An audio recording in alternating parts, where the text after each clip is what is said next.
Brad. Are you coming or what? Dad's got places to be and I have to pack for a flight out tonight. My heart crumpled as I read the text. I'd been so excited this morning. I'd woken up with a bright feeling inside my chest, like I could do anything and that my future was as wide as the ocean. I'd finally saved up enough to buy my old coach's surf school and camp.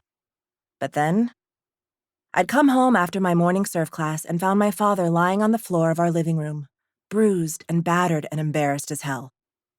Jazzy, I made a terrible mistake with all that money your sister gave me to cover the bills. I'm sorry.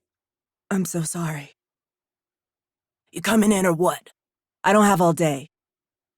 A hard voice asked nearly the same question I'd gotten on the phone from my ex-boyfriend Brad, the son of my old surfing coach. And I looked up to find cold, hard reality disguised as a bouncer. Behind the reality mountain stood the Aloha Ballers Gentlemen's Club, a 2-floor white stucco building. It had a giant neon sign on its street-facing wall that featured a hula dancer gyrating against a stripper pole. So, classy.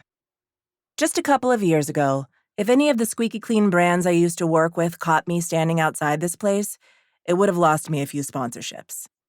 But tonight, I shot off a quick apology text to Brad. Something came up. Can't make the deal. Tell your dad I'm sorry. 3 sentences. 3 sentences were all it took to kill my hopes and dreams. My stomach twisted, threatening to cave in as I pressed the send button. But then the bouncer said, "In or out? Make a decision." His tone was awfully rushed for a guy sitting on a stool outside of a strip club with no line. But his lack of patience was probably a mercy. It reminded me that I didn't have time to regret my choice.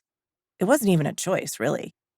If I wanted to save my father, I had to go inside. Enough stalling.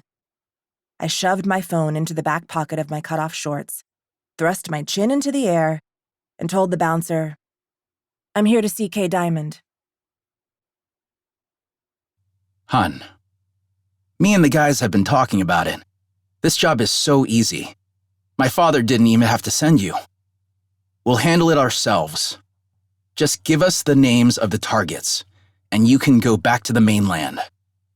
All the eyes in the bar area of the Aloha Ballers Gentlemen's Club shifted to Han after Chris K. Diamond Kwong said this.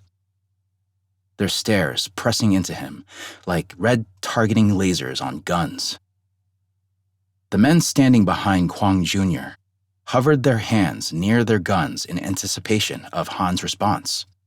And the handful of men Han had brought with him to Oahu did the same. The Hawaii arm of the 24K might favor a much more casual look than the Silent Triad. They wore baggy shorts and tees, while Han's gang sported suits. But their weaponry was just as sophisticated and 3 times as lethal, since they outnumbered Han and his men 3-1. Moreover, Han doubted that Kwong Jr. had also outfitted his men with silencers, as the Silent Triad did as a matter of policy. So, if this request wasn't handled with the utmost care, this situation would get noisy and very messy. Lives would be lost, and jail time would most definitely be served. This was why, despite Kwong Jr.'s claim to the contrary, Han knew the son of the 24K's dragon couldn't handle the job the older Kwong had sent him down here to do. Which was a shame, because he was just as annoyed about having to come here as Kwong Jr. The Silent Triad didn't traffic anything that could breathe. That was the policy Han had insisted on before agreeing to his brother's proposal to found their own triad. So, he would have gladly handed over the mission to hunt down and discreetly kill all the possible witnesses in the sex trafficking case the state of Hawaii was bringing against the 24K. If it were up to him, he'd give Kwong Jr. the target list and catch the first flight back to Rhode Island. But it wasn't up to him.